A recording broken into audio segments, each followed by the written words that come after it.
Hey, Kevin, wait. You want to know something fun? Yes. You know something fun? Sure. You ready for this? Sure. This episode of the UnPop Podcast is brought to you by Western Rise. Use discount code Odie for 15% off your order. You don't put it in the beginning of the podcast. Yeah, we do. Okay. We do things different here. All right. That's a real discount code. I tried to get my contact to change it to UnPop. He said that because I have like a history with it, but we'll be able to split the revenue. So use discount code Odie for Western Rise products. We'll link the website down below if you want some good clothing. Get 15% off. Welcome to our pop culture podcast about seeing and consuming things. Get outside now. Go get some clothes. You know what you should do? You should let me make an advertisement for Western Rise, and it'll be just a compilation of my bad ideas that I was sending you for forever of bad. Remember when I was doing that? Yes. Like every time I got your voicemail, I would just be like, bad idea, or I would say great idea. Great idea for backpacking equipment. That's right. Number 3. Like you had so many ideas, Kevin. You know what was great about those? It was a nice exercise in improv. I literally made all of them up on the spot. Like I was just like, all right, you're not allowed to have an idea. Just say a thing and then go with it and start explaining what it is. That's what this podcast is. You signed up for this. I love it. I also I have a concession in the beginning of this. I like concession. Popcorn or hot dogs? Which one do you get a concession? Popcorn. Fuck hot dogs. You know this. You know this. I am not on the glizzy train. I'm not on it. Wait. I had this thought right before we got on. I also have signed up for this because I was going to get on and go, oh, if it isn't Odie Matthews, magnum opus themselves, saving everybody from seeing bad movies and bad movie trilogies, except for their best friend, Kevin Miner, who gets subjected to them for some reason and has to go see them in theater now. And then I was like, oh, I signed up for this. Yeah, bitch. We're like, and this is the term that I've come up with, we're common law content married now. Yes. I love that you are my much. common law content spouse. That's amazing. Thank I'm not you. even gonna lie. Put that on a t-shirt. If you podcast together for more than 2 years, you are a common law we're close. We're almost at our anniversary. Wow. Okay, so you at should 2 get years, me something nice. I'm gonna find somebody to make us a shirt that says common with our law? UnPop thing on it that UnPop. says It's common law. Common law content married. I love that. Who is the more masculine, who is the more feminine energy of this relationship? Give it to me now. I'm gonna let you say it. It's obviously you're way more masculine than me. What are you talking about? I would have accepted any answer. I would have, but if you had said feminine, I would have been like, you better get me something nice for our anniversary. You better get me something nice. Okay, deal. Yeah, fine. I will. Listen. I'll send you better recording equipment now. What? I said we don't do gender stereotypes. But it's not a gender. It's an energy thing, right? Like exactly. Like that's what I'm saying. Masculine energy, feminine energy. Yeah. That's why I went with the energy. Yeah, because that's what it's about, right? It's about energy. It's not. Gender's a performance, right? This is Simone de Beauvoir. We're here on this. We've been on this train. You know, like the masculine traits that someone exhibits are chosen, performed, and ingrained via repetition and pattern. Wow, we're getting too deep. All right, you know what? Fucking theme music. We're common law content married. Fucking theme. Here we go. Sing it? Sure. Never mind. Okay.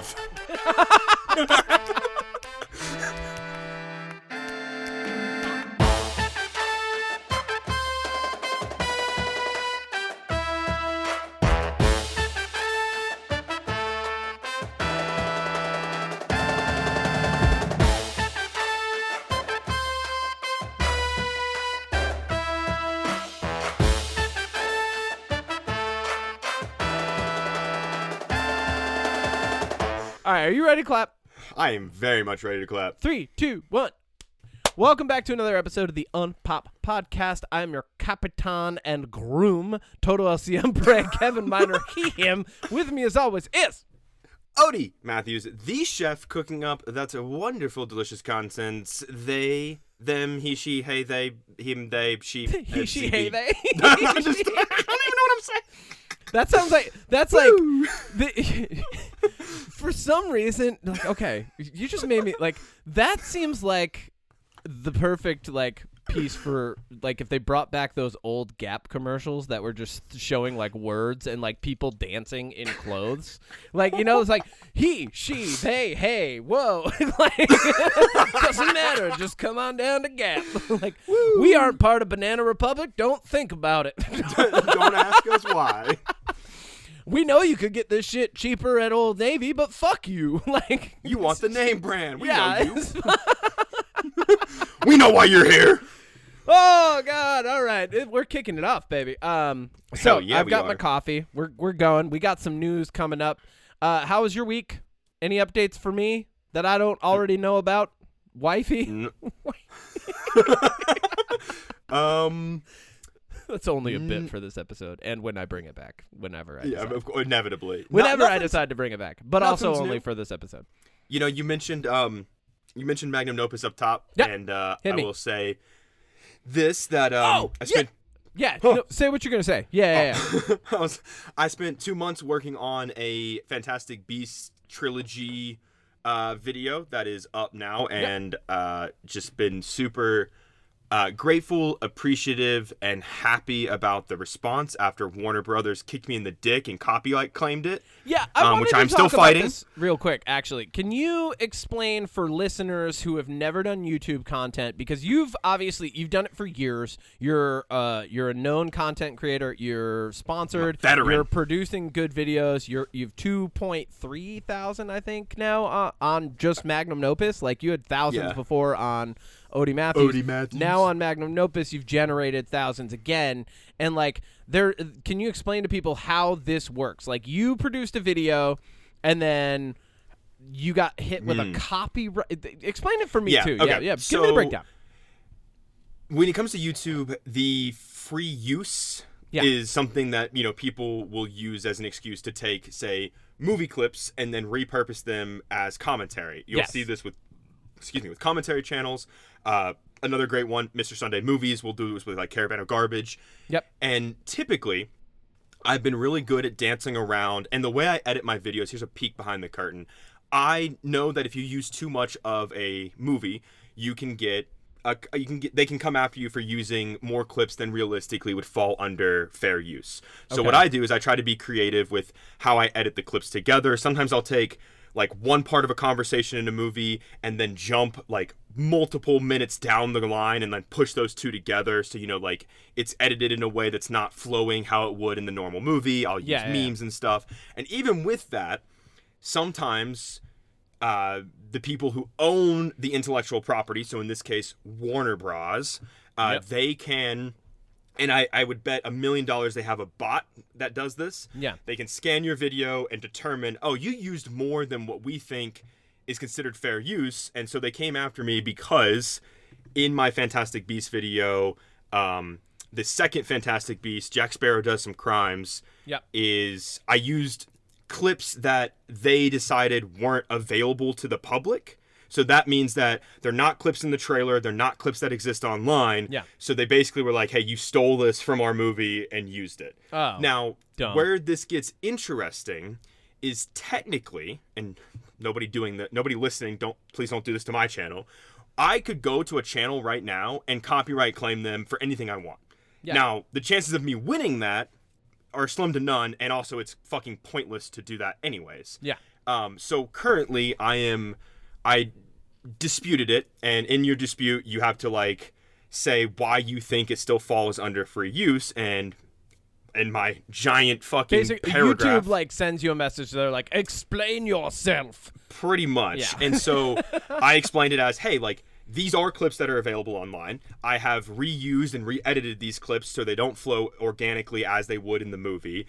This is commentary. I'm using these clips as commentary. Mm-hmm. I don't use more than 30 seconds at a time. Mm-hmm. Like if you took that 55-minute video, probably I'm only showing 20 minutes across all 3 movies, and all 3 movies are 2.5 hours. So like not 20 even minutes. Close. No, not even close. Because you're Not cutting like there was a really funny cut. You're like, so we cut back to Newt, and you like showed Forrest Gump waving, and I was like, that was so good. yeah. And so when it comes to this like free use and copyright claim, basically what happened is they put a strike on my channel, which means that if you get 3, your channel gets deleted forever. Yeah. And that's so with that, then they, and this is really funny, they then can monetize the video for them. So I don't make any money off of it. All the money I make would go to them. That's so dumb. So basically, they were like, give us money. We want the money from this video. Yeah. Yeah, They're basically. like, we want the money from this video. You're demonetized. Here's a copyright strike. But then you were able to argue, and they were like, all right, we'll remove the copyright strike, but still give us the money. So right now, YouTube has removed the strike, but I'm still in escrow for my copyright claim, which means that I'm making money off the video, but they're still determining if I'm going to get it or if Warner Brothers is going to get it. That's so dumb. If I had to guess, and I'm not a betting person, I know what's going to happen. Warner Brothers is going to win this because YouTube, I think, is mostly fair in this, but yeah. It's because Warner Brothers, like, I can see who did it. It's Warner Brothers. It's like it's not the Warner Brothers, but it's like it's a Warner Brothers channel or whatever. It's someone who works for Warner Brothers that, like, it's the Warner Brothers Fantastic Beasts account. So, okay. It's Warner Brothers. Oh, yeah. Because they set up accounts for different franchises. Exactly. Yeah, okay. And they don't post on them. They just do it to do this shit to creators like me. Well, they also set it up so that other people can't take the account and then charge them money to then own it later. Because that's a whole that's a good point. thing, too. Yeah. So, what's going to happen, currently, as we're recording, it's Sunday. This all happened to me on Friday. So on Monday, I'm going to probably get an email that says, hey, Warner Brothers is going to get all your money from the video. And I'm going to go, okay, cool. And I'm going to go to my video. And where it says monetize, I'm going to click off. And they're not going to make any money. And I'm not going to make any money. But I don't care because it's a really fucking great video. I don't want to take it down. It's doing really well. The response has been overwhelmingly positive. Yeah. I love... One of my favorite things to get on this channel, and it's happened more than I expected, is when I get a comment where they're like, wow, I didn't even realize how small your channel was when I watched this. Or like, wow, I didn't realize, like, this video needs more likes. This video needs more views. Like, that's good. always, it's such a nice, actually here, I wanted it to, can I read a comment in live time? Yeah, of course. Yeah, no, dude, we'd love a live comment on the podcast.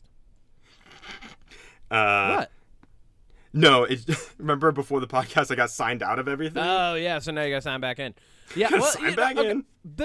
While you're looking up this comment, the big thing that it just flabbergasted me that, like, Warner Brothers could come in and just be like, copyright strike, like, just, like a bot, basically, scan the video, go, copyright strike. Well, it's probably because you have Fantastic Beasts somewhere in the description, so then they pick up on that, and then... They're like, okay, we'll scan this. All right, copyright strike that. It's probably just like a broad stroke thing, too, like you're saying. Yeah, it's probably like AI even, like just scanning I wouldn't be surprised. An AI bot kind of thing. Because my title is The Fantastic Beasts Trilogy Made Me Hate Harry Potter. So, like...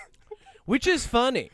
Because the first one I thought was very good, like probably like the strongest Harry Potter universe franchise movie. Even though you did point out some things where I'm like, oh yeah, that doesn't make sense.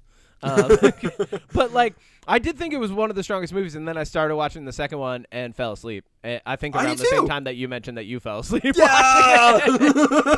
Because if a movie's not engaging, I'm just done, man. I zoned out in the third one. Honestly, there was a moment this week during Captain America where I was like, oh, no.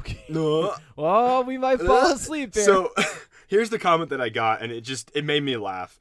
Said, this had significantly more thought put into it than the Fantastic Beasts movie. I love that. Who said that? What's their username? Shout out to Hilburn. Yeah, Hilburn. Thanks, Hilburn. That just made me laugh. Like, I put more thought into my video than they did into the entire trilogy. I really wanted to share that for listeners. If anybody's getting into YouTube or like does YouTube content creation, one of the biggest things you got to look out for is like if you're punching up at all, or if you're analyzing anything that's owned by a big corporation, they still can come down on you real hard. Even though it's supposed to be more of like a free use space, and even though you might take every precaution like you did, you might still get hit with a copyright strike. And like, I think the dumbest thing is like anybody can copyright strike. And if you don't get it removed and you get 3 in a certain amount of time, you're just done. Like, YouTube's just like, you're banned.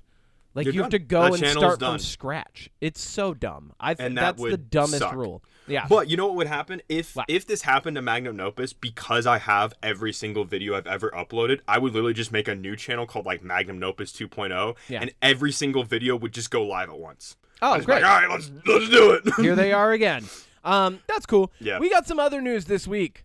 Yes, we do. Yep. The war on woke continues in the... Wait, hold on. We got a news segment clip. All right. Yeah, baby.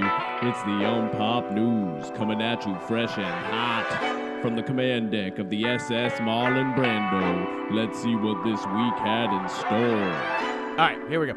The war on woke continues as Hegseth, that drunk guy who like cheats and beats on his wife and whatever, who got for some reason is holding one of the highest offices in America. Yeah, the army douche. Army douche renames Fort Bragg, but not the Bragg that it was originally taken Bragg. away it's from. New Bragg. This is the dumbest concession I've ever seen, and also really funny and hilarious. And it just shows that like woke is just a poppet. It's a thing. It's the boogeyman. Like the word woke has become the boogeyman, and also kind of just a scapegoat for MAGA Republican conspiracy theories and or just like spouting whatever they want afterward. They're like, well, you know, the fucking woke community's coming forth. I'm like, what woke community? Which how many of you have actually been canceled? Like, are you just mad that you can't be like openly racist and misogynistic anymore, and that like we're looking back on the Civil War and going, yeah, maybe not a great guy, you know? Maybe Like not. It's fine. It's okay to look at Christopher Columbus and go, you know what? We've learned. We've progressed as a society. You're supposed to do that as a person. Everyone's talking about doing self-work right now, but then we try to do it as a society and go, you know what? I actually really regret that shit, and I don't want to talk about it anymore. We're going to put it away, right? We're not going to have, like imagine if as a person, like someone erected a monument in your yard to that time that you shit your pants. You know, like, and you're like, I actually really don't like that time in my life. I was going through a dark period. I maybe like put myself in a bad situation, wasn't taking very good care of myself, wasn't paying attention to my surroundings, didn't know that there wasn't a bathroom nearby, and I shit my pants. I'd actually like to take that monument down. They're like, no, that's part of your history. You're supposed to remember that shitting your pants. That's what that was. And they, and like, so the name, they're just like, we've renamed it. They renamed it Fort Liberty. What the fuck is wrong with Fort Liberty? The freedom fries were a fucking conservative woke movement thing, right? Remember, they're like, France isn't backing us up in the Middle East? Freedom fries. Take that, France. Oh, what is it? Like, Jesus. Conservatives have their own, like, double standard on wokeness. Like, the Gulf of America? Fuck you. That's your version of woke. Your woke That's boogeyman. more important than anything else right now. Renaming shit is more important than anything else right now. The dumbest fucking thing. So you've got these guys that and they're just coming in. They're like, let's rename all the shit. Mount McKinley's coming back. Like, get the fuck out of here. It's the dumbest fucking thing. And then to say we've renamed it to Fort Bragg, right? But we've named it after some random dude from World War II that we found. It was like a private. Who didn't have a Wikipedia page until the day they named it. Fucking stupid. It is. The one thing that I think is a pet peeve in life for me is a double standard. Like when someone's like, you can't do that, but we can.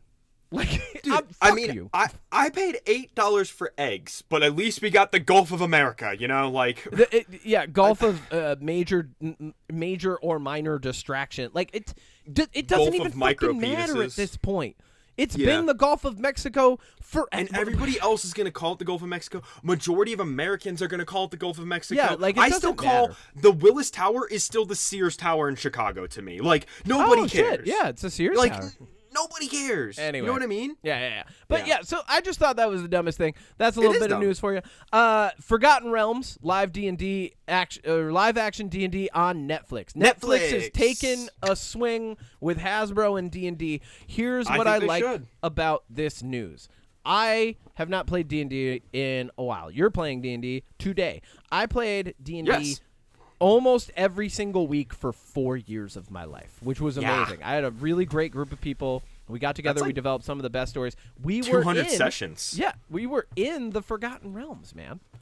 We were Really? Yeah, we were having a great time. snap. The Forgotten Realms is one of the most well-known campaign settings for D&D ever. I like that Netflix is taking a crack at this. I like the director that they got for it. Who'd they get? I cannot think of his name right now. Thank you. I'll look it up. They got a really good director for it. I honestly think the Dungeons & Dragons Honor Among Thieves movie was one of the better fantasy franchises based off a game ever. And so to see Netflix going, all right, we're going to take an honest crack at this with a live-action series, I think is better. I think that...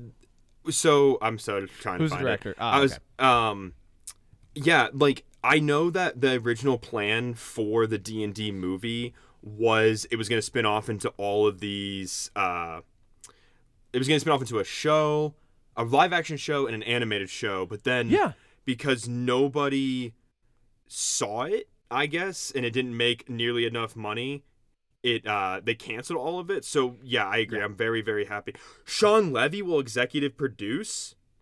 Yes. Okay, that's who it was. Sean Levy. That's who... Andrew... Okay. Yeah. Sorry, not director, producer. Sean Levy. Yeah, and then the showrunner... What was Sean Levy attached to before? Sean Levy's done a lot of really good stuff. Ryan Reynolds stuff. Yeah. Yeah. He did Wolverine and Deadpool. Yeah. And which is great because that's the kind of silliness you need. I think a lot of people don't understand that like D&D is equal parts fantasy, comedy, and like thriller action. You know? We might get some Ryan Reynolds in this show because he works with Sean Levy a lot. He did the my dad's I'm from the future and I met my younger self, the Adam Project on Netflix with Mark Ruffalo. Yeah. Yep. I mean, he's in Free Guy. These are all, like Sean Levy and him have worked together a lot. Yeah. I honestly hope we do. I really hoped that Honor Among Thieves would branch out and become its own thing. I really wanted to see Chris Pine again. He does such a great job playing a bard. I would have loved to see Tiny Bradley Cooper in Michelle Rodriguez. Michelle Rodriguez crushed it. Like, dude, what she's a great person to pick for like Justice the Smith. Barbarian. Justice Smith is amazing. Like Justice Smith is only I don't think I've seen anything with Justice Smith that I haven't liked. Detective and then Pikachu. The girl from It Chapter 1, Yes. Young Beverly, is the tiefling. Yep. The druid tiefling. Yep. She's awesome. Yeah, dude. Great cast. Everybody Fucking was great. Insane cast. Even fucking Hugh Grant. Hugh Grant was amazing. Yeah. Everybody was great in that movie. And like I really wanted to see it become its own thing, and I thought it was good enough that it could. I still think we live in an age where I think there's still time for like people to come back around on that and go, no, actually that was good when it comes out on a streaming platform, and then the streaming platform goes, oh no, this is good. Well, maybe that's what happened with Netflix or something. But like I think when people see like the amount of streams that happen for something like that, especially like give it like a year or two, they'll go, oh no, wait, no, we can do a sequel for this. This will work. Yeah. I think they should too. Yeah. In the same vein, I also have this news coming out this spring, and this is only for the nerdiest of nerds who play tabletop and are committed to it. Daggerheart is being released by Critical Role. So Critical Role. Oh, Critical Role. Yeah. So last year, quick upkeep on this. Last year, D&D announced. Well, before last year actually. So it was before 2024, end of 2023. D&D announced D&D 0. Like essentially they're resetting Dungeons and Dragons. They're like, we've got a new thing that we're releasing. It's coming out now. It's been out. 3 books have come out.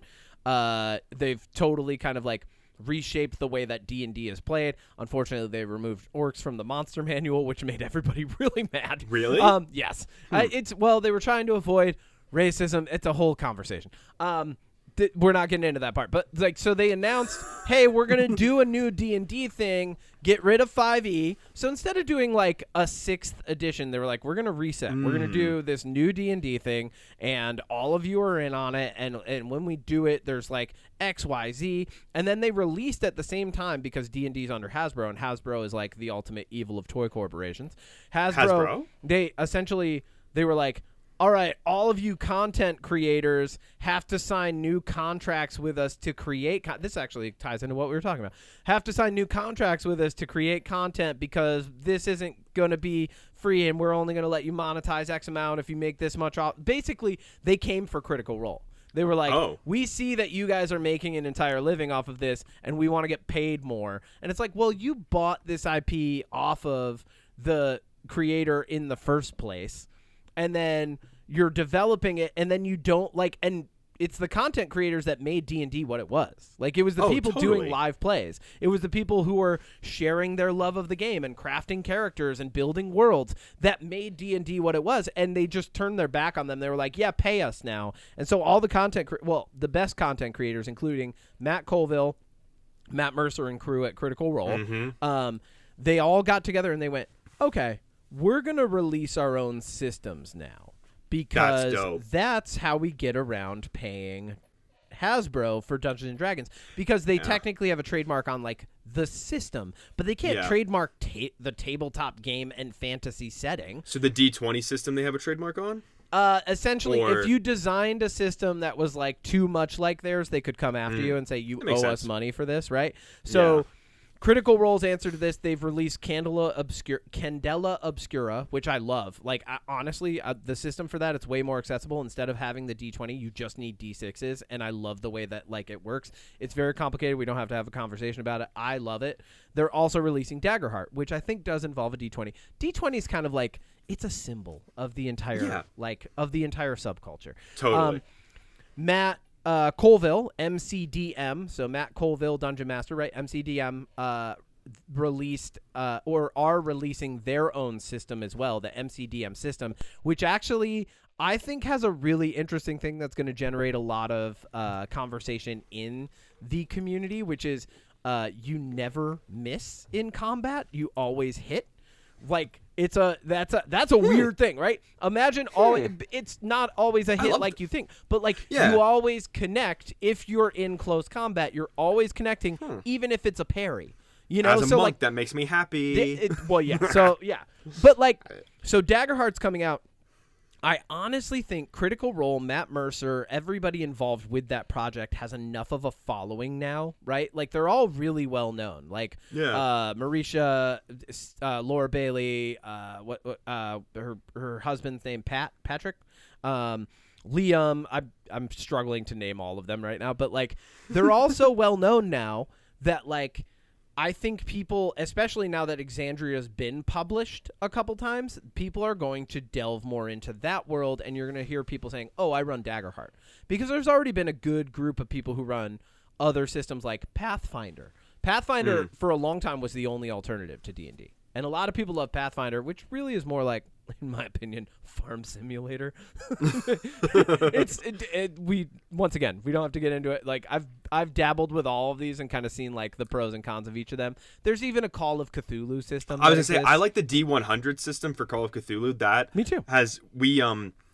In between our regular D&D campaign, my DM's girlfriend, Decker, who is incredible, she'll do a one-shot Cthulhu. Yeah. And we've done a couple, and they're just so much fucking fun. Yeah. Like, they're so much fun. Here's one of my favorite things, and this might be, I might lose people on this. I love incorporating the sanity system into encounters, right? So it's encounter specific. So, like, you go into, like, these caves, right, with your adventuring party, and I'm like, all right, guys, we're going to mock a D100 if you don't have one, or I have a D100. I'm like, or we're rolling the D100, like because you can do the D10 and the D100 die, right, and just figure out what it is. So you roll 2 die for it. They're both D10s.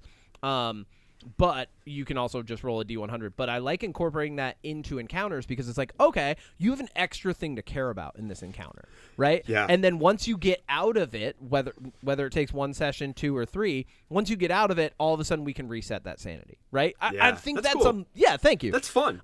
That's really fun. I might throw that out to Decker. I might be like, hey. Well, I'm very much. I probably should just make a channel on this. I'm very much what people call a cool cousin. I'll be your producer. RPG person. All right, cool. I'm very much a cool, so the type of DM that I am is called cool cousin. I'm all about the rule of cool, but I'll make things interesting. I'll still give you like a really compelling story, you know? Yeah. I don't know have you ever heard that term, cool cousin? Yeah. That's what I am. All right, so Daggerheart coming out. What do you think? Are you going to switch over to Daggerheart? I probably am. I just got the 5e player's handbook. Okay. I'm gonna ask. I'm gonna Wait, bring this up. 5e or the new one? Well, it's the 2024 player's handbook because That's they redid the new one. That's not even 5e anymore. That's D&D whatever it is now. Oh, well, I just got that, but I'm gonna bring this up to my D&D group because I'd be curious. Yeah, look into it. I mean, I think it's going to be cool. I think it's worth your time to explore all the systems. I've actually backed a few custom TTRPG projects in my day. I have a couple books that are not Dungeons and Dragons that are very much their own world, and they're 5e adaptable. There's even, I worked on with Drew. I worked on his Epic of Dreams, which is a completely system agnostic approach to TTRPGs where you can or can't use dice. Like, you can literally show up with nothing and just play the game that way. It's great. Love that. Yeah, thank you. In other news, moving on from the TTRPG and nerd world before we get too off the tracks, Mia Goth has joined Christopher Nolan's Odyssey movie. This movie looks amazing. Wait, okay.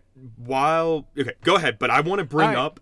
So Christopher Nolan is really known for stacking his cast. I want to talk about this cast for the Odyssey. Yes. So, first, let's talk about this. One thing that I'm really excited for, Mia Goth not doing a bad Southern accent. Not that she does a bad Southern accent. Trilogy. She just keeps doing the same character, and I'd love to see, well, not the same. She's very different. She's very dynamic. She's an amazing actress and totally deserves multiple awards for the job that she did in the X trilogy, right?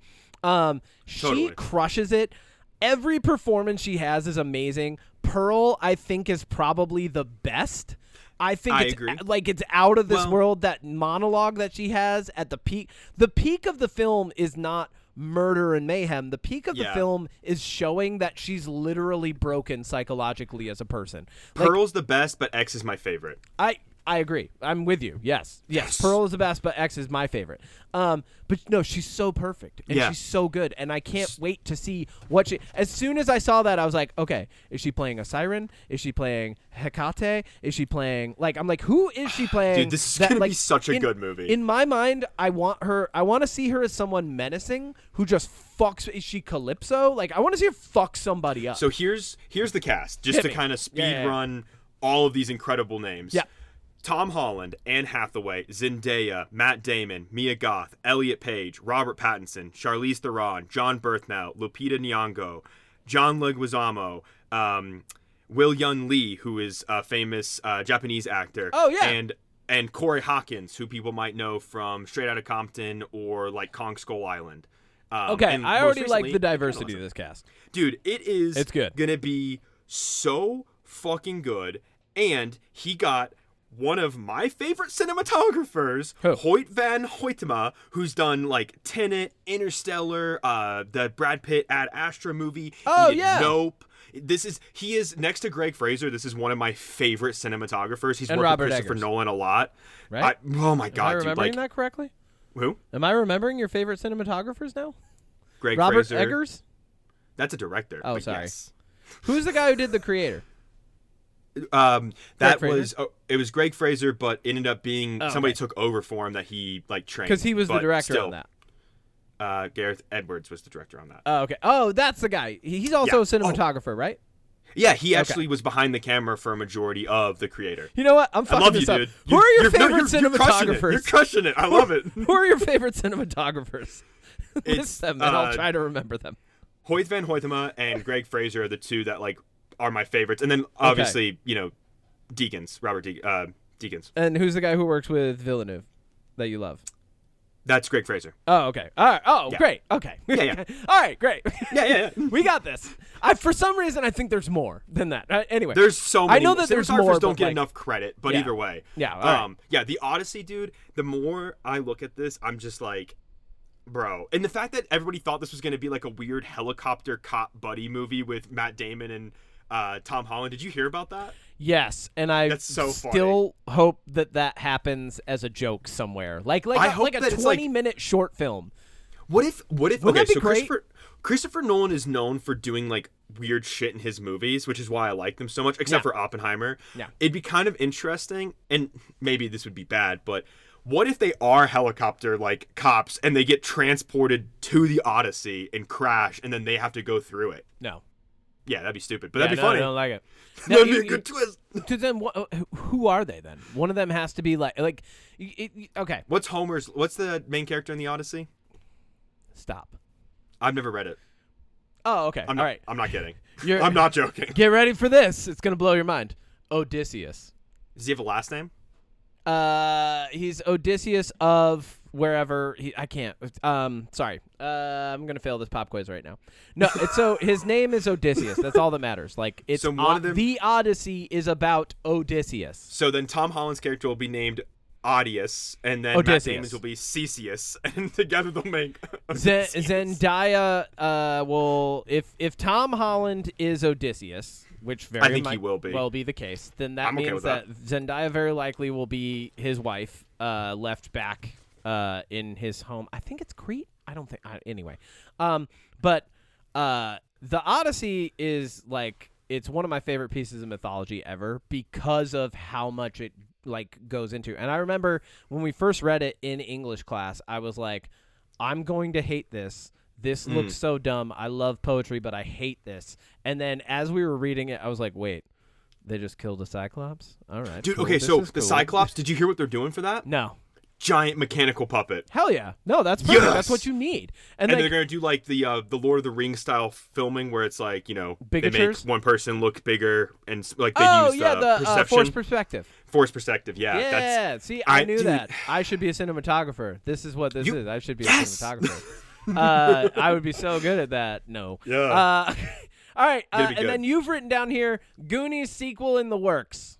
Yeah, so Steven Pass. Spielberg is teaming up with Christopher Columbus, famous Christopher Columbus did the writer. majority. He did a majority of he directed all 3 Fantastic Beasts movies. And, Oh, wow. And the Goonies. a lot of the regular Harry Potters. He did not direct the Goonies. He was an executive producer. Oh, okay, whatever.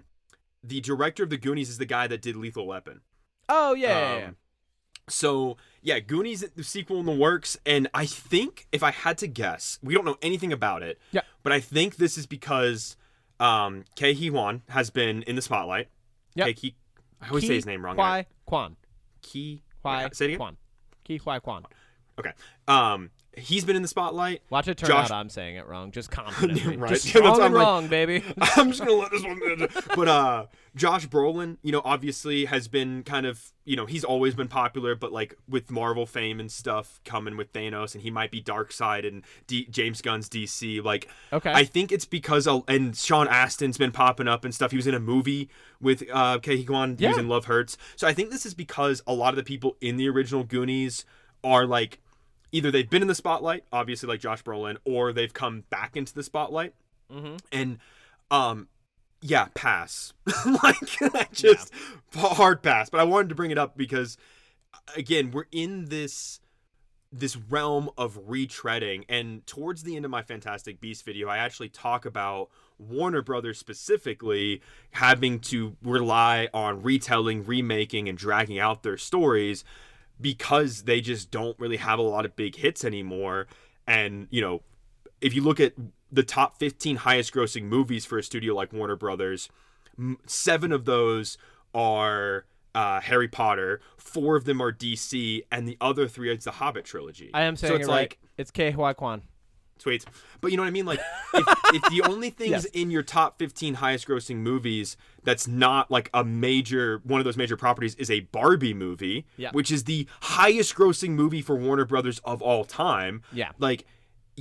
Of course they're going to rely on this retelling, sequel, prequel bullshit. But I was literally just talking to somebody last night, and we were talking about how we're tired of the lack of original properties. And then what sucks is the ones that are original, like some of the ones that I've been seeing this year, they don't get the attention, the praise, and the love that they truly, truly deserve. Yeah.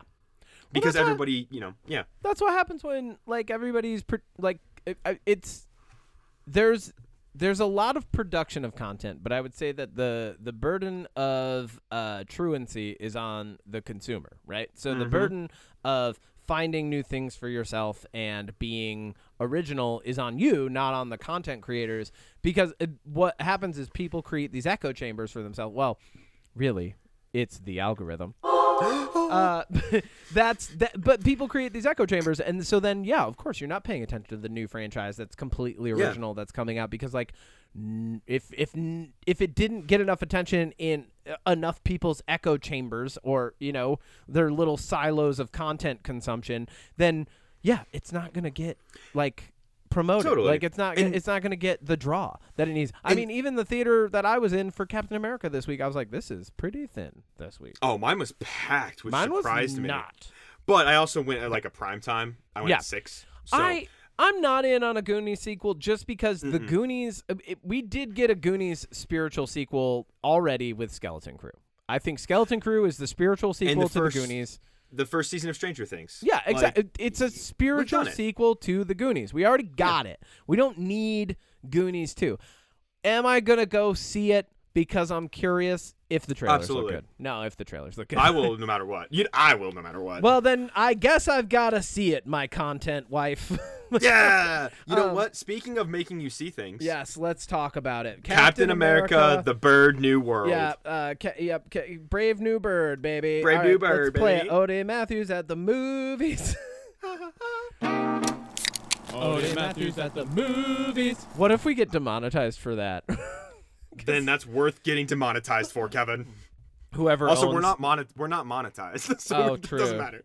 No, we are now. We've got ads. You've done ads. Well, at the beginning of that's this a podcast. sponsorship. Oh yeah, we only get paid if they use the discount code. I'll use the discount code.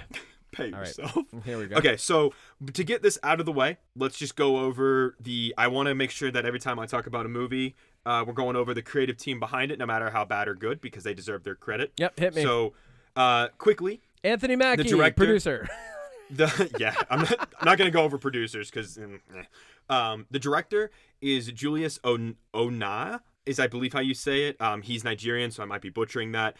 He is most famous for the third Cloverfield movie. Did you know there was 3 of them? Most people don't. No. It was a Netflix original. But besides him... Wait, is that the 12 Cloverfield Lane one? Nope, that's the Cloverfield Paradox. 12 Cloverfield Lane was not meant to be a Cloverfield movie. Oh, okay. They shoehorned that in at the end. But there's 7 writers on this movie. So that tells you a lot. But in terms of the cast, we've got Anthony Mackie, we've got Harrison Ford coming back, replacing William Hurt as Thaddeus Ross. We have Danny Ramirez, who's the new Falcon from the Falcon and Winter Soldier show. William Hurt? Because William Hurt died. Oh, okay. So we got another guy who is very, very old. Okay. Yeah, we've got I don't know how to say her name, but she played Ruth. It's Shira Haas, maybe. She's Israeli. Carl Lumbly comes back as Isaiah Bradley. Probably my favorite performance in this movie was old Captain America, Isaiah Bradley. I thought he was really good. Yeah, no, what's that guy's name? Carl Lumbly. Yeah, no, he was great. He was amazing. Probably, I don't really know what you would know him from. Maybe Men of Honor, if you've seen that from 2000. Yeah. Giancarlo Esposito is in this. Giancarlo Esposito. Why is his name spelled weird on? Oh, never mind. I'm just dumb. Doesn't matter. Tim Blake Nelson comes back, and that's pretty much all the. Yeah. Okay. That's everybody. Now we can Odie, what's the plot of this movie? Hit me with the overview of the plot of this movie, and then we'll get into some spoilers and details. Did you see Captain America and the Winter Soldier? Yeah. Falcon and the Winter Soldier? Yeah. So basically, this is the 7th episode of that show. Yeah. Oh, yeah. The plot is Sam Wilson is still trying to figure out if he deserves to be Captain America, even though we've established it twice already that he is. Actually, 3 times. He told the president to do better. Yeah. Or no, a congressman to do better. Remember, he had that big at the end speech. of Falcon Winter Soldier. He's like, "Hey, everybody, be nice, be better. Everybody do better. Don't be shitty." Because it happens at the end of Endgame where he's like, "Hey, you're Captain America," and he's like, "Cool." And then at the start of Falcon and the Winter Soldier, he's like, "Am I Captain America?" And it's at the am end, I he's good like, enough? And at the end, he's like, "Am I Captain America?" And in this one, he's like, Am I Captain America? Yeah, it's annoying. We're basically he's Captain America. Falcon's his sidekick, and some stuff's going on, and Yeah, who's you got behind promoted, dude. Yeah, there's a guy, and what is this movie about? I don't even like. All right, here's what I'm gonna say. Special episode of Captain Captain Falcon, the American bird soldier guy. So he, in the beginning, he's doing a mission and he's doing it real good. Boy, nobody can touch this guy. He's fighting. And I have thoughts about that. But and why is he doing it? Because there's a thing that needs to be picked up. Do we know this? No, not until the thing literally gets picked up off the ground. But they keep talking about some guy called the buyer. Who's the buyer? I don't know. A mysterious guy who's manipulating everything. Turns out everything's being manipulated. So it all just turns into a giant conspiracy theory fest until we figure out who the buyer is. I don't know, like 40 minutes into the movie. You know who it is if you've seen the Hulk from 2008. Exactly. Well, then there's some weird techno fight scene where like the guy traps him for a second, but then like they he Winter gets out, Soldier them, and then it turns out that Thaddeus Ross, if you know anything about comics, oh boy, he's trying to contain his temper. He's got a fever. Yeah, he's got a fever, and that fever's for hulking. And then he hulks out, and then Anthony Mackie's like, "Look at these fucking cherry blossoms," and he's like, "Oh yeah, I'll stop hulking." It's now. all in the trailer. If you've seen the trailer, you know how this movie goes. And that's the movie. And when we left, I was like, that was bad. It was just another episode of Falcon and the Winter Soldier, but bad. And you were like, I liked it. And I was like, I don't anymore. And I was like, well, think about it. And you were like, okay. And then you texted me yesterday and you're like, I thought about it and I don't like it. Facts. So, okay. Let's get into spoilers for Captain if you've seen Burb the trailer, and the Falcon Soldier. If you've seen the trailer, everything in that trailer is beat by beat. Literally, I rewatched the trailer. It is chronological what happens in that trailer. That's bad. And again, I've said this on the podcast leading up to it. Having been in the theater, multiple times a week, I have seen 6 different variations of this trailer. Yeah. That's too many. There's okay. Honestly, I feel like if they did an honest trailer for this movie, they'd be like, do you want to be reminded about everything that happened in every Captain America movie and Avengers film leading up to this so far, and the Hulk movie nothing no one remembers, right? It's like, well, too bad, because that's what this movie's going to do for approximately an hour and a half. It's a good thing Falcon or Sam Wilson wasn't around during the Harlem destruction, because otherwise he would have figured this out immediately. Was this movie 2 hours? It was an hour and 40 minutes, I think. An hour and 47 minutes. Good. If it was even a minute longer, I'd be pissed. Okay, so I want to talk about this. It felt longer, which is bad. Full spoilers. Hit me. In the beginning, so the movie opens, and another thing about this, and I told you this on the phone, you can clearly tell where the reshoots are. Yeah. And they went through a lot. Sidewinder, who is Giancarlo, his character. So the movie opens with Captain America having to track down a package that was stolen from Japan, and they're at a chapel. Yep. And he goes in, right? So Captain America goes in with his shield, and he's taking bad guys out. He's throwing his shield at them. He's kicking them. He's punching them. He's using taser darts. He's got his little drone Red Wing. He just wins too easy. Well, no, here's the thing, though. Then he's got Sidewinder in his sight. Yeah. And he's like, hey, I'm going to arrest you. And then this guy shows up. His name is supposed to be Copperhead. And he's like, I'm going to fight you. Okay, and Captain America could take him out with a taser, could tase him with Red Wing, could throw his shield at him, but instead takes off his goggles, drops his shield, and decides to have a fist fight with this man while the extremely important package and the bad guy gets away. Okay, whatever this guy's name is, I don't care, because I was a little bit high in the theater, and I wrote down the quote, because Giancarlo Esposito goes, first off, there's way too many one-liners just in the beginning of this film, but then Giancarlo gets his one-liner, and it's, you've got bigger problems, and he turns around, and it's literally just a big man. It's just a that's guy. it. It's just a big guy. That he beats. I'm like, and I wrote down, you've got bigger problems. It's Joe from Florida. Like, you got to fight Joe from Florida now. He's been listening to a lot of the Joe Rogan podcast, and he's amped. He's on the carnivore diet. He's going to fight you. But that whole thing showcases how, why would Captain America have an honorable fist fight with this guy. And it's one of those fist fights where the guy is beating him up until he slashes his suit, and then now all of a sudden he's like, oh, I can beat you up pretty easily. Bam, bam. It's like, you let the bad guy get away and the extremely important package get away, even though I guess he technically had his sidekick go get it. But, like, why would you... he's wasting time quipping. He's wasting time talking. Like, what are you doing? Straight up, in the beginning of this movie, we get introduced to Joaquin, who is the Falcon. The guy playing him, great job. This movie's bad though. So bad character. Bad character, good actor. I think that's the case for a lot of these characters in this movie. Yeah. Bad character, good actor. But he goes, don't die, got it. And I went, you're gonna die.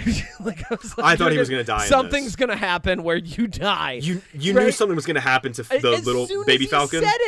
As soon as he said it, he didn't die, but he got blown up. And I was like, oh, cool, I'm ready for third act. Can I want to jump for a second? I want to stay, like, obviously chronological, but real quick. Okay. There's a fight scene over the Indian Ocean where the giant celestial head is, and we'll get to that in a second. But baby Falcon gets blown up by a missile. Yeah. And then he's in surgery and everything. Here's At the end the of the thing. movie, 3 seconds after he gets shot down, they show him in the water with a life vest on and, like, a beacon on him. I'm like, no, that was the dumbest thing. I was like, there's no mystery. Like, dude, they took away any of the mystery of his safety at all. Like, what was that for? Is that because there's kids watching this? There was a lot of kids in my theater. There was a lot of kids in my theater. But create some suspense. Kids gotta understand.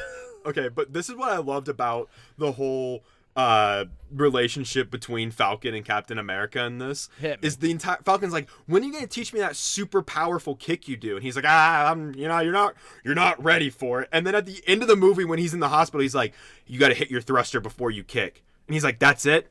Why didn't you just tell him that earlier? Yeah, why did you keep that a secret? He could have done on top of that, it's so there's dumb. another part of that though, where he's like, because the Falcon suit gets ruined, and he's like, hey, you know the Wakandans, and they made your indestructible Falcon suit. Can I get an indestructible Falcon suit? And he's like, nah. He's like, but yours got destroyed, so you're probably gonna have an indestructible Wakandan suit again. Yeah. Why wouldn't you give one to him? Like, what is like the logic in the writing of this movie? Yeah. Drives me insane. I don't know. Going back to the beginning, though, I wrote down too many one-liners, and then I was like, in the beginning when Falcon shows up, I just see him and the guy pop up, and I'm like, oh, these are the exposition guys. They're explaining everything. Got it. And then we cut away from the chase scene because Sidewinder gets away. Oh, go figure. We failed the mission. And I was like, and Harrison Ford shows up, and I'm like, oh, he's the exposition guy now.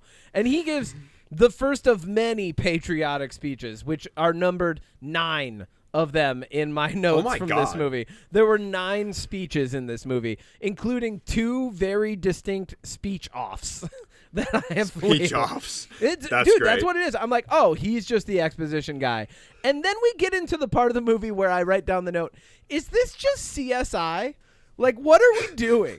Like, because they're just, like, everywhere they go. Well, like, every scene they cut to for, like, the next 20 minutes, they're, like, going somewhere, and Falcon's like, I'll get on this computer. And, like, and then they're talking. They're just talking, and Falcon's in the background on the computer. Also, he knows how to use every laptop ever. Like, what is this? He can hack into the Pentagon, apparently? He can just hack in. They never explain it. They're just he's like an Air Force captain, and he can hack into the Pentagon. And he's just like, I'm on the computer. I'm the fucking computer. I have a Falcon guy. suit, and I can hack. Like everybody blah, can hack. Blah, blah, blah. Like, yeah. But then while he's on it, they're just having like they're like, who's the buyer? And the whole time they just keep saying the buyer. And it's like that's the worst writing. Like, why did they call it the buyer for 40 minutes of the film? Reveal who it is sooner. Go after him. Like, it's so dumb. Or give us a misdirection. Like. Yeah. Yeah. So Tim Blake Nelson, for those of us that don't remember the 16-year-old 2008 Incredible Hulk movie, at the end of nobody does. It's fine from memory, but in the end that's the one where he fights Abomination? Yeah. Yeah. At the end of that, the Tim Blake Nelson's character, Stearns, he in the comics is known as the leader, and he normally has like a really big head and a mustache, and in this movie they made him have like weird goo brain. Just a weird goo brain, yeah. Not a big and head. Like, here's the thing, I think that character is very interesting. I think that I don't. Well, no, here, hang on. I think he's very interesting in the comics. I think Okay. that what he can accomplish if he's done right is very interesting. He's very much... You remember Civil War, how Zemo uses his brains to tear the Avengers apart? Yeah. That's very much what this character should have been. Yeah. But in this movie, he's just able to, like... Here's what I don't understand. So, one of the big plot points of this is... Yeah. It's in the trailer. They're at the White House. Isaiah Bradley, old Captain America, all of a sudden shoots at Harrison Ford and then runs away and gets locked up, right? And you find out that somebody had put something on his phone that did like a series of flashes, kind of like Winter Soldier style, like to activate this like murderous intent. Here's my question for you, Kevin. And I've been thinking about this since I left the movie, and this is what ultimately swayed it. This technology seemingly works on anyone. Yeah. Why didn't you do it to Captain America? Why didn't he just do it, period? Like, to Why didn't he do it to... everybody? And, like, Well, apparently... Yeah. Okay, and this... I'll explain this to you, because this is... Captain America and Harrison Ford have a big fight about this. Harrison Ford, Hulk, and Captain America are in this scene. He's like, why does he have your data? and that was their big argument. I'm like, what? Like, why does he have your vitals and your blood I don't know. He's work? a evil super genius. He probably has everybody's data. It was done in the lab. Here's the thing. Yeah, he's like, you were in the lab, man. Like, it's like, dude, okay. And then I wrote exposition guy is Falcon now, and then I wrote this guy is dumb. And then I was like, Isaiah, and then I wrote the Isaiah Bradley, the forgotten captain. What are we doing? The longest yard, varsity blues. Anyway, so like, I've got a bunch of notes from this. Now we're just jumping around. I don't like this villain because he shows up, and when they introduce him, he's like, there was an 86% chance that you were oh gonna. My God, and I was like, fucking probabilities. Well, here's the thing. That's actually not good. That, like, you're dumb if you think 86% chance is something to act upon based on. This guy basically is like, all right, if the probability is high enough, I act upon that. 86 is not great. 86 is not certainty. Like, it should be, he should be like every single time he should have been like, there was a 99.999 whatever, right? It when should have been. Sidewinder fights him, he's like, there was an 80% chance that you would try to talk me down. Sidewinder says specifically, I remember that he said there was an 86% chance you would turn around. But then I was like, he shows up and he's clapping, like when they get to the lab, and he's like, there's an 86% chance you would, and I'm like, that's not good. That's not good probability in the world where anything could happen. And then he gets mad because he was wrong. Yeah, well, duh. Like, it. He has to turn himself in, apparently. It's so dumb. Okay, how come the leader, I'm going to call him the leader, Daniel Stearns or whatever his name is, how come he had to turn himself in for his plan to work if he had the audio recording of Harrison Ford admitting to everything? Because if he didn't, then we wouldn't have this movie. I don't know. Oh, okay. It's so dumb. Makes sense. Oh, yeah. No, here's a funny thing. Harrison. Okay, so going. First, I wrote. But first off, Captain America. There's so much patriotic, stupid shit in this. One of the comments that really got me in the beginning when they go to the party, because they suit up and they go to the party with old Captain America. They convince him to go to the White House. He's like, I hate the government, and like. They're really setting this up. Yeah, because they put him in jail. And like and then tortured him. Yeah, well, I'm like, which message are you trying to send? Like, is the government bad or good? Because then Captain America's like, but he is the president. Like, I'm like, shut the fuck up, Anthony Mackie. Yeah, and I wrote, not my captain. Captain, not then my they do captain. party time at the White House. They pause for a picture outside of the White House, and there's a really first off, there's a really bad shot of them outside of the White House, pausing for a picture from the paparazzi. They look confused. Then they walk inside, and he goes, we need a picture. And I'm like, what? You just fucking got a picture. Also, he takes the selfie horizontal, and he's like, this is going to be my wallpaper. So you guys are going to be sideways? I have no idea. Stupid. It's so dumb. And then and they did that all just to set up a dad pun and set up the phone thing. And then I wrote, and then they cut to Harrison Ford, and somebody talks about how he had to shave his mustache. And I went, wow, they wrote that mustache out hard. So they literally, he does have a mustache. They Terrence Howard it. They literally were like, like, yeah, we had an old actor, but now it's this guy. Don't worry about it. I wrote because also if he had a mustache and he hulked out, they would have to do a CGI mustache that would probably be like a ton. In the comics, Thaddeus has a mustache. Yeah. But when he turns into the Hulk, it disappears. Oh yeah, and I was like, wow, they wrote that mustache out hard. I don't think they wanted to. I don't think they wanted to explain his mustache disappearing. They didn't want to have to do that. And then I wrote, is this just all exposition? And then I wrote more pictures.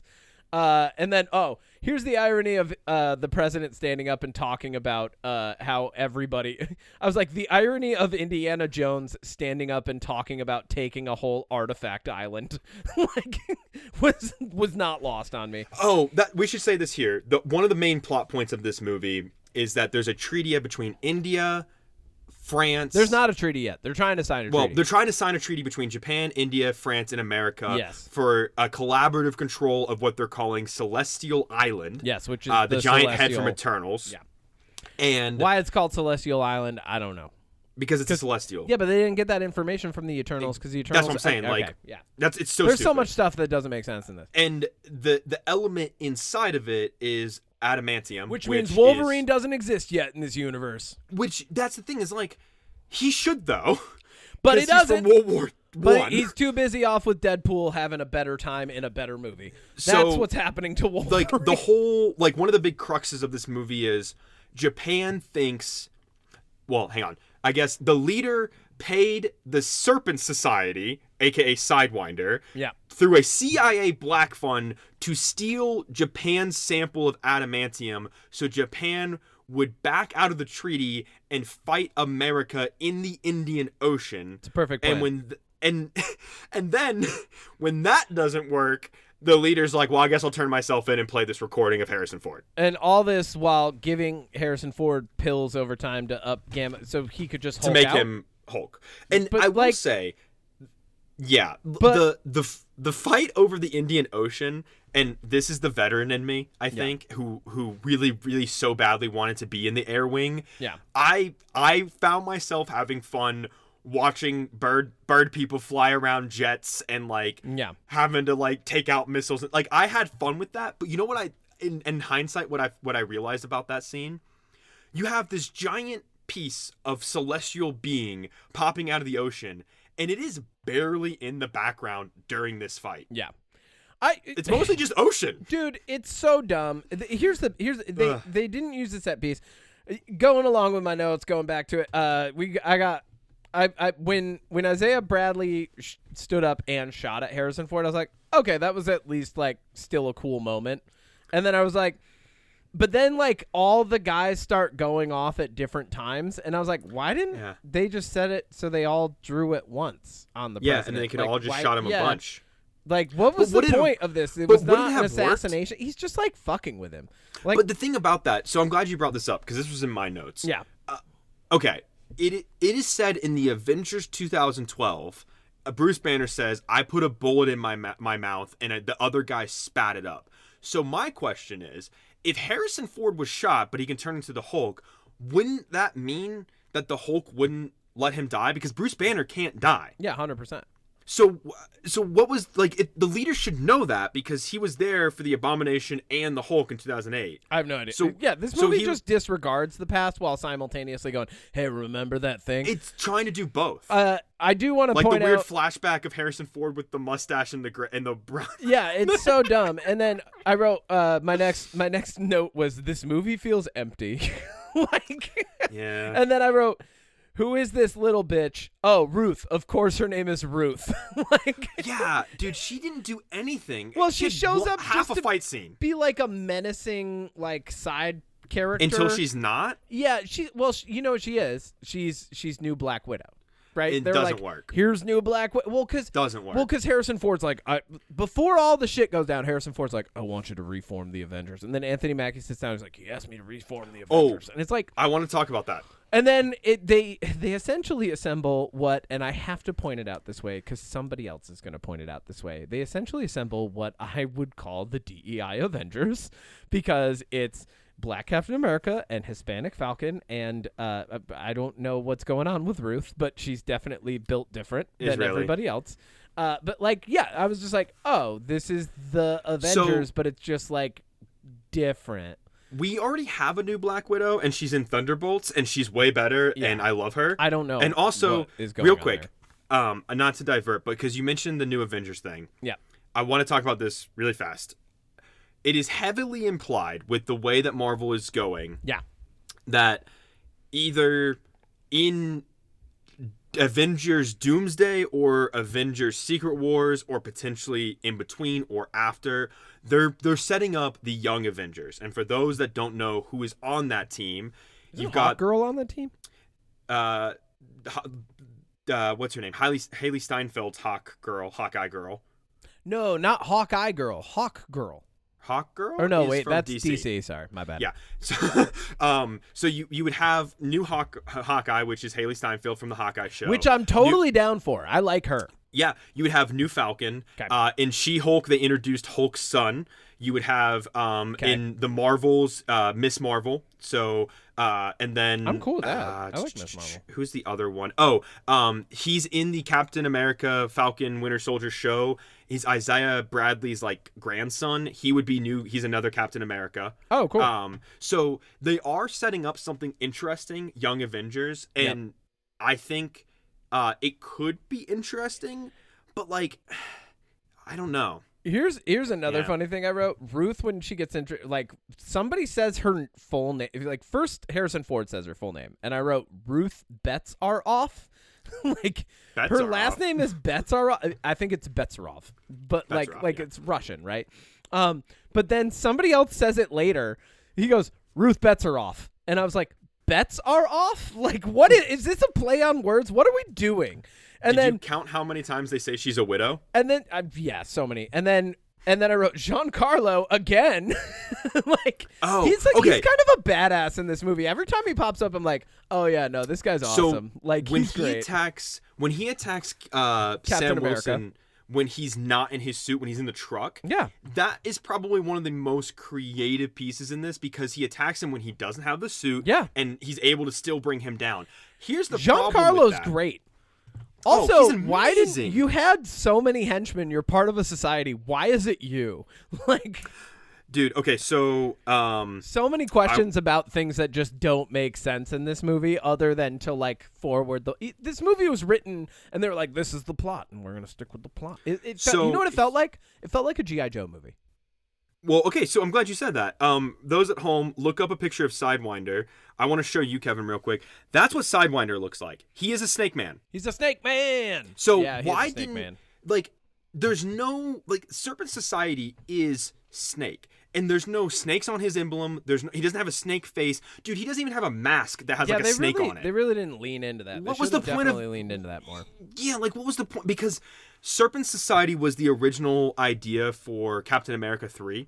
So before Kevin Feige was like, no, we're going to do Civil War, even though we can't do the real Civil War in the comics. It was supposed to be Captain America Serpent Society, and it was going to be about a drug that made people go like crazy and fight each other. And it was going to be the Serpent Society behind it, and Captain America was going to have to fight them. So like they just kind of very lightly reused it. But like... He gets another one-liner at this point that I laughed out loud at in the theater. He goes, how often do you get a chance to kill Captain America? And nobody... First off, my theater did not laugh for, like, over an hour. Like, nobody laughed. There's all these, like, punchlines. And, like, nobody was laughing. And I laughed so hard when he goes, how often do you get a chance to kill Captain America? And I just wrote, not much. I was like, not much. And then, also... So then they get chased into like this junkyard, and I wrote, is he pouring bleach on batteries? Like, what is this? It looked like that. They just went into a junkyard, and he's like, I've got this whole thing of a chemical handily here that I can dump on these 3 batteries in a row to blow. Dude, okay. But later on, when bad. So he captures Sidewinder, and then later on he goes to him for information. And I love the moment when he's like, you survived the stabbing to the gut, Kevlar lined clothing. He's like, perks of the job. And I'm like, okay, you just explained something that didn't need to be explained. You didn't need to explain it. Like, I kind of assumed his clothing would be like Oh my god. like have armor in it. Then they like, go I to already the, thought yeah. that. Then they go to the office, right? They go to their office, and I wrote, "This is just CSI." And then I wrote, "The reveal of that suit was so fucking lame." And then I wrote, "Is this a Peloton ad?" What the fuck was that? Just randomly. Oh, when he's on the bike in he's Air Force on the One? Peloton. It's a He's fucking. like, I did 5 I was like, miles. is this a Peloton ad? What the fuck is this? What the fuck was that scene? It's just exposition, and then they move to the plane, and it's just more exposition. And then he moves to the was boat. So much talking, and then he goes, "He's gone off the grid," and I'm like, "What the fuck do you mean off the grid? You have Iron Man's surveillance system. You literally can see every inch of the planet, period, bar none. And the guy's off the fucking grid. Pass. No, don't Do you know what believe this it. movie feels like? What? This feels like a Phase 1 movie. Yeah. Well, and then he goes, "It's you," when the buyer shows up and they do the big reveal. I'm like you knew? Like this, and then I wrote, "This is dumbest," and then I wrote, "Betty is gonna hate you." Like She didn't though. I was She still like, loved him. Camp Echo 1 has been compromised, made me laugh out loud again. And then I was like, why is there a lab in prison? and then I wrote, "It's you, probability man." Like Probability man. and then I just started writing, "This is horrible. Harrison Ford is not bad." Harrison Ford and Carl Lumley probably do the best of any job. Okay, Harrison Ford, Carl Lumley, and Giancarlo Esposito are like the best in this movie. They're awesome. You know who I really liked in this? They committed. What? I really liked. So throughout this movie, Captain America has this SEAL team leader. Yes. Named Dumphy. And I was like, "Oh, cool. Who is this guy gonna be? Is he gonna be like lined up to be like another?" No, he got killed Yeah. in a really dumb way. It's I so liked him. dumb. He was cool. Dude. And then there's a fucking scene. There's a one-liner. Sam Wilson says it. He goes, if he can control minds, he can hack files. What does that mean? What? What does that mean? Who Explain wrote yourself, that line? please. Who wrote that line? You're fired. And You're then this is in the scene where he's yelling at Harrison Ford. He's like, if he can control minds, he can hack files. And then he's like, why does he have your data? And it just becomes like it's the equivalent so of like weird. an "I looked at your phone" like moment. He's like, "I looked at your phone and I didn't like what I saw on it." And then it turns into a speech off. This is one of the many speech offs, or one of the 2 speech offs. And then, of course, right before they go into the big fight of the Indian Ocean, he says, "Don't die again." And I'm like, this dude's definitely going to die. And then he doesn't die. The fucking Falcon. He goes, "Got it. Don't die." Jumps out of the plane. I'm like, why are we telegraphing that you're going to get shot down? Okay, so here's the question, Evan. Let's say you're Captain America and I'm your right-hand person. I'm your sidekick. And your suit is indestructible. Yeah. And you go up against like rockets and missiles. You were there for an alien invasion, which I want to talk about that. Wouldn't you think that this sidekick that you're like concerned about, he continually lets him go into action? Don't you think you should have upgraded his suit, got him better 100%. armor, done anything? Like 100%. That's the one thing that I don't understand about this is like, why do you have the indestructible stuff, but you wouldn't give your sidekick, who is arguably in more danger because he's less experienced than you, the same thing? But It's so that dumb. leads me into the alien invasion. When you get to the Bucky cameo, I want to talk about this alien invasion shit. Yeah, no, let's go to that, because then we get to the Bucky cameo, and I was like, this movie is 80% exposition and ADR. and then I wrote, how many alien visions did he stop again? That was the dumbest fucking question. I was like, you were there. You know how many. It's it's only 2. Dude, he was the first one out of the portal in Endgame. Yeah, He who says wrote the this? iconic "on your left line." Dude, you fought Thanos' army twice, bro. Dude. Twice. So dumb. What do you mean? Legitimately, when he said that line, I was like, I like cocked my head in the theater. I was like, Same. You were there. I was like, What what are you is talking this about? moment? Because, dude, there's also a moment, and it ties into this, but later on when he's talking to Falcon at the end, when he's in the hospital, he's like, you never messed up like this. And Sam Wilson's like, that's called pressure. Dude, the Winter Soldier ripped your wing off and threw you off a helicarrier. What do you mean you've never been beaten up? Dude. What do you mean? Dude, it's so dumb. Like, the lines... There's so much exposition in this movie that I think they just lost track of what they were writing.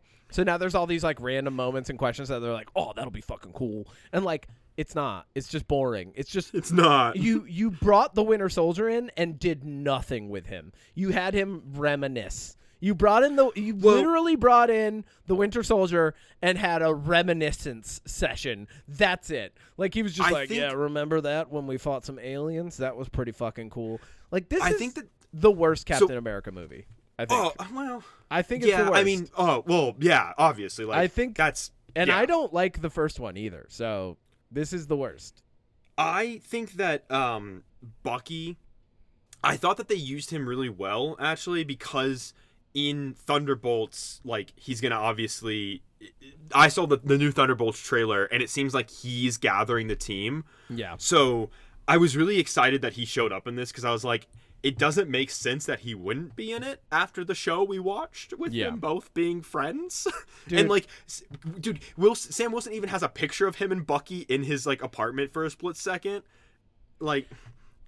Well, so right after that, we get, the big moment. The brain guy is like, I turned myself in because that's the only way I could get Harrison Ford to turn into the Hulk during his big press speech. And then he does.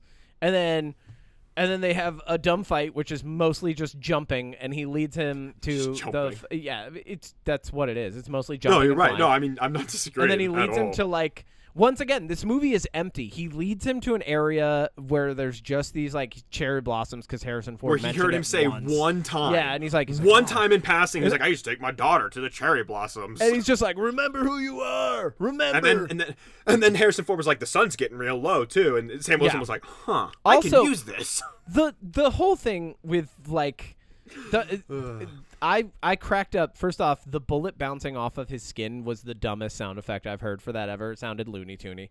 And I just started chuckling at it. Then then he turns back into Harrison Ford off screen. Yeah. Well, first off, they land and like he's like, remember this place? And it's like, that green screen? Like, that was so bad. This place isn't real. I was like, the green screen that you're very obviously on because you guys didn't have enough of a budget left for this shit. And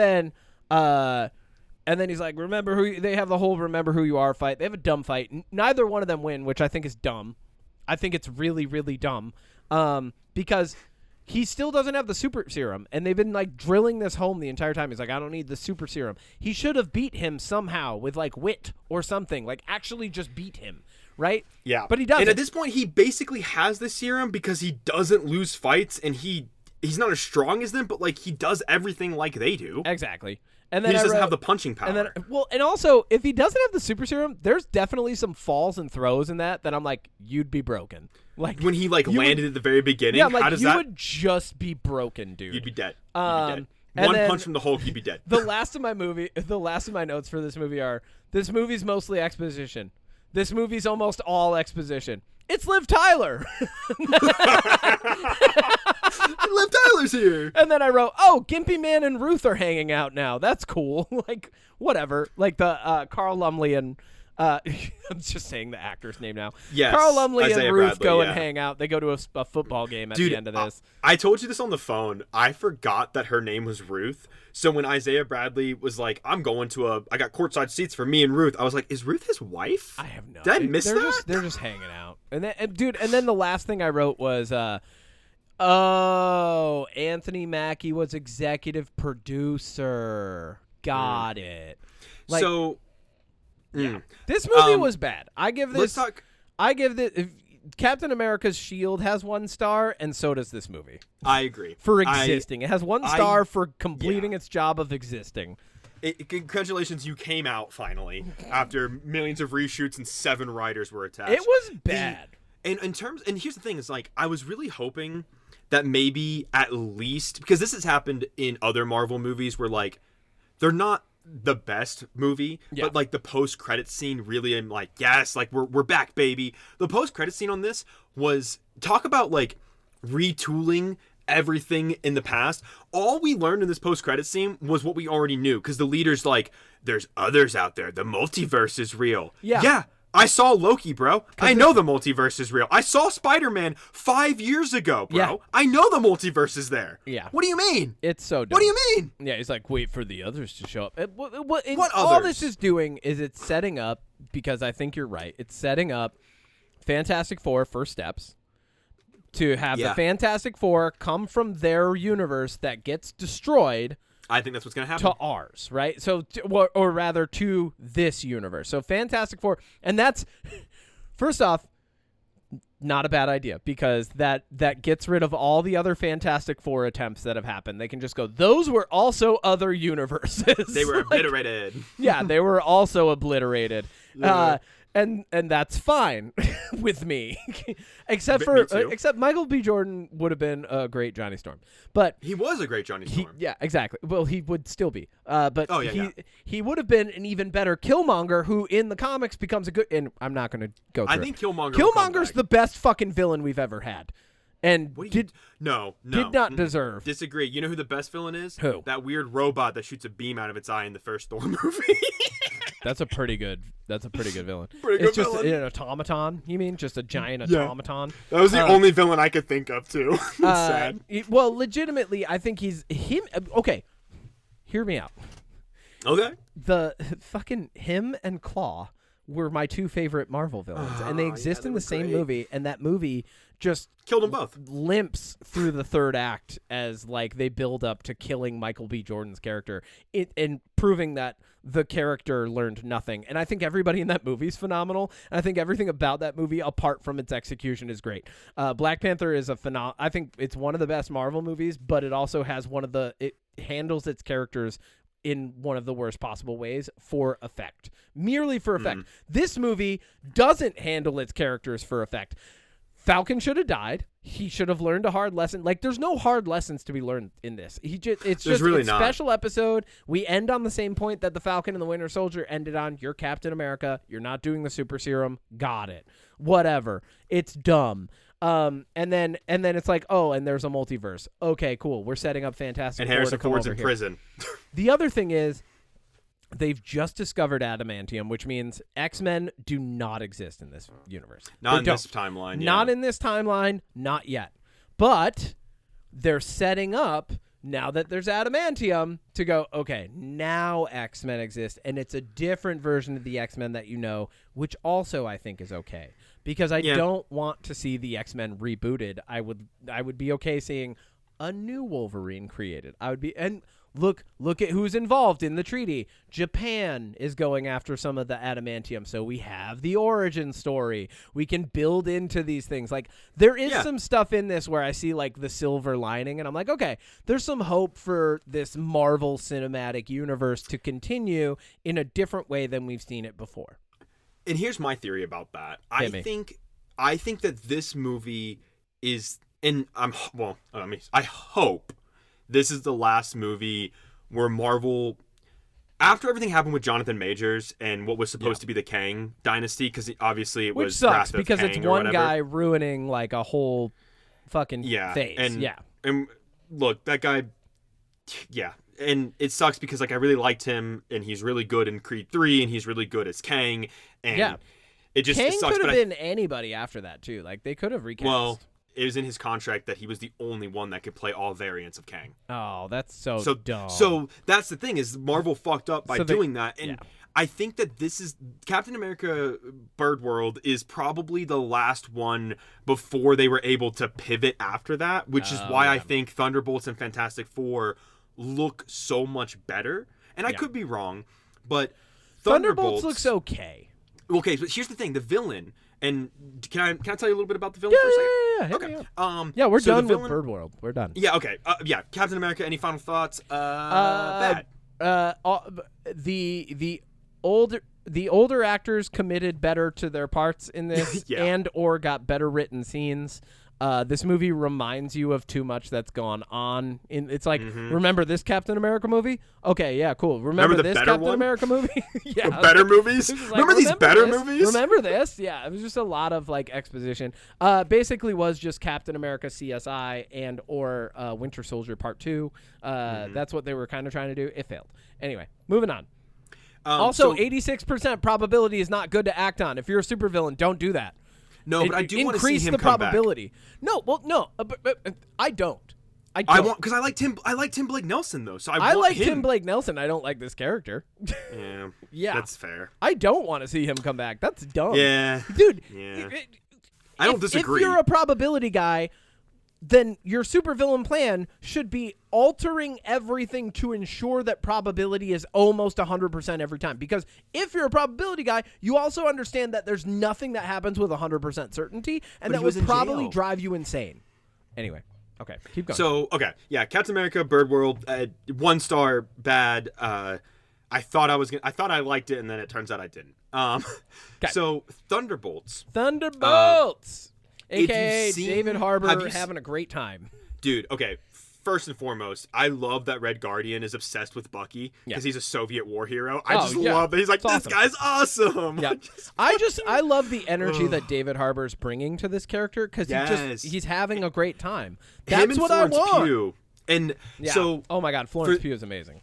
So, right, okay. So, have you seen Top Gun Maverick? The guy that plays Bob is playing the Sentry in this. Now, I think they're deviating who is from kind the of a comics. Captain America stand-in. Sentry is more... well, okay, so here's the thing with Sentry in the comic books, and I don't think they're going to go this way with him because it doesn't look like they can. Hit me. In the comic books, he takes a modified version of the Super Soldier Serum. Yep. And SSS, baby. What ends up happening is it splits him in two. So he has one personality that's the Sentry and one personality that I think it's like called the Shadow. Yeah. And in that he flips back and forth. They're two different, like he actually like they're two different people. Yeah, he literally is two different people. In the trailer, you can see people being turned into shadows. What I think they're doing here is it's one person with split personalities is what they're going to do. Yeah. I think. Because there's an older trailer of Bob seems normal, and I think that this is going to be where, like, he flips. So the Sentry is a really good villain, and what I think that they did really well with Thunderbolts, and they say it in the trailer, is...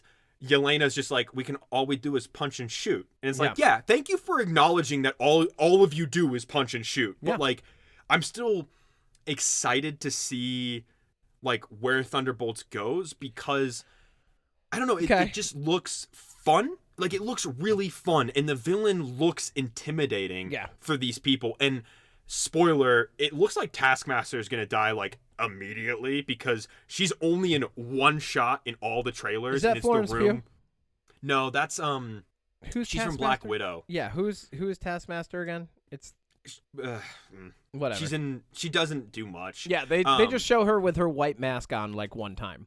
And she's in the room where they find Bob, so I think she's gonna get shadowed. But that's okay because she's not even the real Taskmaster because in Black Widow they just basically like uploaded fight moves to her brain. Yeah. But the real Taskmaster just can literally replicate moves on the fly. Oh, okay. And that's way more fucking interesting. Yeah, I like Taskmaster. Than uploading it into a mask that does all the work for you. Wasn't the plot of that like some guy had pheromones or something? Wasn't that like the whole thing? I don't know. Like, I've got pheromones and you can't fucking touch me. Yeah, but anyways, I think Thunderbolts looks good. I think Fantastic Four, if anything, the Fantastic Four has a cast that I think will make it really good. I mean, John Malkovich is in it. You know, I think it's going to be good. I hope it's good. I hope these movies are good. I will go see them in theaters.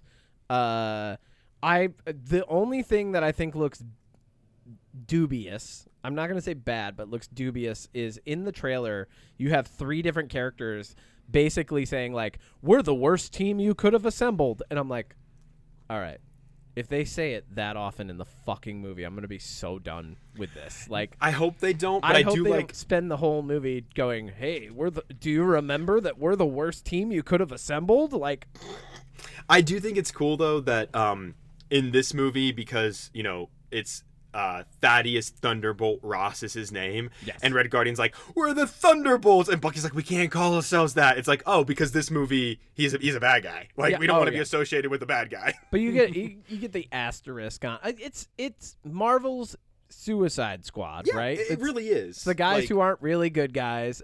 It's also kind of new Guardians of the Galaxy. It's also, I like that there's going to be more fight scenes in it. I hope the fight scenes are good. It looks like it's because Captain America, Brave New Bird, there were like what 4 fight scenes total, and like Was there? and like 3 chase scenes. Like I wouldn't even that's call it. some of those fights. Yeah, exactly. So like this one, hopefully there's a little more action because that's what we're there for. We're there for the action, baby, not CSI. I know that they said that the asterisk would be fully explained in the actual movie, Whatever. which I mean they don't have to. But yeah, I think Doesn't matter. overall, I'm hoping Marvel. This is just like I said. I hope that Captain America 4 is just the last in the movies where they need to pivot away from Kang and away from all this other stuff. Yeah. So, yeah. Okay. I mean, yeah. We'll see. We'll see when Thunderbolts comes out. We will see when Thunderbolts comes out. I mean, 2 ultimately, months. like a lot of 3 months. like the Marvel stuff, I'm kind of like, we'll see. With the DC stuff, I'm like, I'll see.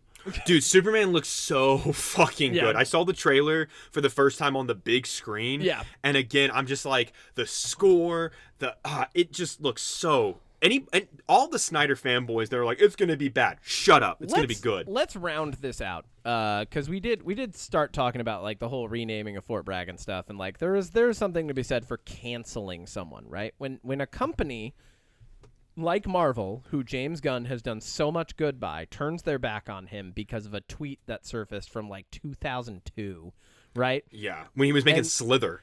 And then he leaves and goes to DC. This shows that it wasn't all Kevin Feige. It was actually the directors that were making the phases of Marvel so good.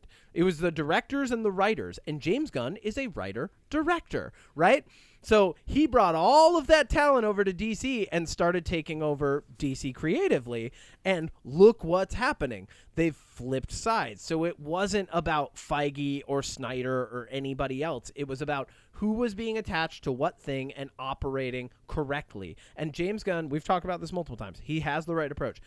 If you have a good story, if you have a good script, if you have a good movie in the works, It'll get made. let's greenlight it, right? And then if it connects to other things, it does. If it doesn't, who cares? Meanwhile, Marvel's trying to shoehorn in every little thing that it can to keep banking on like these big blockbuster superhero films, but that's not what we care about anymore. Like we did the thing. We did it. Congrats. You did it.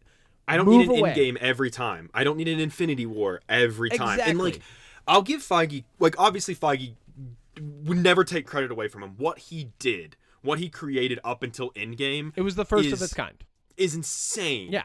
But I think the problem after Endgame is the same problem that I've had with Star Wars, is you should have given it 10 years where maybe in that 10 years we get a bunch of, I said this a couple weeks ago, we get a bunch of Elseworld stories or like non-connecting stories Yeah. in Marvel. Give it some or breathing just like, room. Just give it some breathing room because, and I know like people are like, Star Wars, what do you mean? Dude, it was only 9 years from episode 3 to episode 7. Yeah. And in that time period, like we've never not gotten Star Wars. Yeah. Like there's always Star Wars, and now it's Marvel. There's always Marvel, whether it be an animated TV show, a what if TV show, a live action TV show, multiple movies a year. It's like, I love all of these characters and I love Marvel, but like, I also wouldn't have mind like a little bit, even like a 5-year break after Endgame would have been fine. Like, Well, they also, Yeah. in shoehorning, they end up establishing rules that they break later. And so Yep. then you have people like us sitting in the theater going, no, I actually do remember that. How do you not remember that? he was there Why for are the you alien telling me to invasions. remember this stupid shit? Like, Yeah. I saw it, you know, like, and it's just like, who is this for at this point? Like Yeah. what? Yeah. And And meanwhile, I guess, James Gunn is like, yeah, that's fine. We're going to redo Superman, but we're not going to pick it up from like the very beginning and like we'll do it differently. Like he gets Yeah. a dog this time. Like fucking Crypto. cool. Yeah. And Yeah, so like- I think it's interesting to see kind of the end of this phase, the beginning of the next one, a little bit of silver lining, but ultimately like in my mind, if they keep just shoehorning things, I'm going to be like, yeah, no, I'm good. I'll pass. I will I'll say watch this. it when it comes out on Disney Plus. and I said this to somebody in real life a while back. I think for me, I want to. I think everything after Endgame just isn't for me. I was lucky enough that from Iron Man 1 to see that in theaters all the way to Endgame, I saw every Marvel movie in theaters on opening day.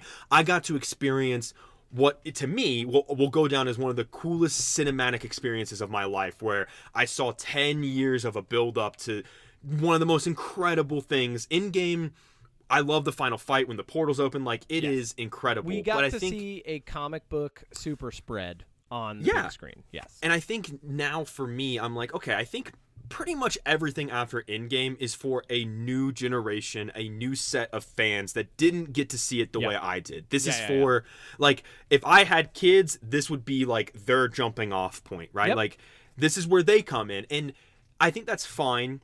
But I think that Marvel hasn't done a good job of balancing stuff for the original and older fans that got to see everything from the beginning, and giving a door for the new fans to come in through. Yeah, I agree. I think it's either you have to remember everything, or it doesn't matter if you remember anything. And, like, you can't do that. No, you can't. So, all right, cool. Well, what's your jam this week? Yeah, so I caught up on Severance. I'm on season 2. Oh, good. Yeah, good show. Pretty good, yeah. Very good show. Apple TV. I'm a big fan of Adam Scott from his Parks and Rec days. He's also in a very funny horror movie called Krampus, which I think is really good. Oh, I love Krampus. He's going to be in the movie The Monkey that we're going to see next weekend. Severance is really good. I like the cast with John Turturro in it. You know, you've got Christopher Walken pops up. It's a really fun show. I'm enjoying it quite a bit. That's cool. Got anything else? Nah, I'm gonna leave it at that. I got 2 jams this week. One, I caught the Vince Staples show. This has actually been out for a while, and I think it even got nominated for a couple of awards. It's amazing. It's like a dark comedy about him being a rapper. Like, I kind of said it to you. It's like the West Coast version of Atlanta. Yeah. It's really surrealist, and I've really been enjoying it. Like, the first episode, he gets arrested for speeding. But the show doesn't even open up with him. It opens up with a cop getting a donut and then sitting down to have coffee, and then Vince speeds by, and then they arrest him, and he spends the whole first episode trying to figure out how to not call his girlfriend to bail him out so that he can get bailed out, so that he doesn't get shanked by a guy named Big Poke.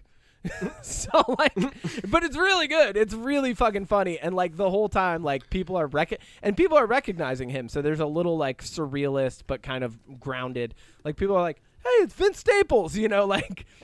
And, like, this guy's like, hey, man, you know, I know that we're behind bars right now, but I got to shoot my shot. Why don't you listen to this song that I can sing? You know, like, it's just like, it's fucking wild. So I really like that.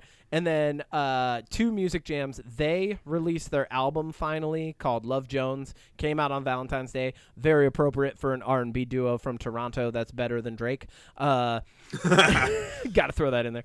No, they're amazing. I love they. They have been on since like 2017, 2018 time. They've been producing some cool stuff. So they started when they were around like 16, 18. They're now in their 20s. Their production quality has gone up. The song quality has gone up. It's been amazing. And then a metal band who I love called 1056 released a single called Earwig this week. Yeah. Which is, you know, earwig, the insect that crawls into your ear. They released a single called Earwig, and it is without a doubt one of the heavier songs that I've heard in a long time, and it brings absolute joy to my face. Like, they're in the realm of, like, thrash, gent, hardcore, like, constant noise, like, really, really, like, the opposite of they. But I really wanted to share that because it's a single. They're probably 1056. So it's I'm gonna listen to this. TEN and then the numbers 56 period. Which is kind of a weird thing because, like, there's that other hardcore band, Gore, that's like capital Gore period, right? And then there's 1056 now, period. Like, that's like, and they actually has a period after their name. That's like a thing now. People just put a period after their name, and it's like, it's different now. So if anybody else is called that, we got the period. We got the, But that's it for me, man. What you got coming up this week? Anything cool? We're going to go see The Monkey. Well, hopefully we both get to see it. I might go see it. Yeah, it looks good. I'll let you know. What else is this week? Nothing about- crazy. Well, I mean, normal job. normal I'm stuff. getting what is probably our third crazy snowstorm up in New York right now. So I'm gonna we go just got shovel. one. That's what I'm doing. I've got like a half an hour shoveling. I don't even have a huge driveway. I feel bad for people who, have these huge driveways and no fucking plow. I'm sure they probably have a friend or someone that they can call or whatever. But like when you got a shovel, man, that's a workout. Yeah. Yeah. I'm happy I live in an apartment still. I'm gonna go get my workout in, baby. We're gonna shovel. There might be some black ice. Who knows? I might not even make the podcast next week. I might break my back. Oh, well. You can, don't well, know. You can lay down and do it. You do that all the time. I didn't take the super soldier serum, so I can't, and I'm not gonna because I'm not Steve should. Rogers, right? No, I'm not. But you Like, should. No, but I want to get. Hey, how many alien invasions did he thwart again? How many was it? Was it 1 or 2? 3. What? They It's miscounted. 3 of It's them? 3. It's 3. It was Sam. It was 3. You actually got knocked out during the third. you were there, but you were passed out, and we didn't want to tell you. It was really We embarrassing. didn't want to wake you. You were napping under a tree. Thank you, everybody, for listening to the UnPop podcast. Thank you for dropping a like, subscribing to the podcast, listening consistently, becoming giant fans, and inevitably joining the cult that will be UnPop. If you would like us to podcast live at your funerals, or if you have any comments, concerns about our mental health or anything like that, feel free to send an email to mysecretpoweris@gmail.com. I definitely check them. Make sure that you're following Magnum Nopus as they continue to improve their video quality and gain popularity. You don't want to miss the boat. You don't want to be the one caught lagging Get on the boat. this. Make sure you're following Magnum Nopus, and inevitably, I know we talk about it every week, we're eventually going to have an UnPop social media account. We'll get there. Hey, we're on We YouTube. do have YouTube.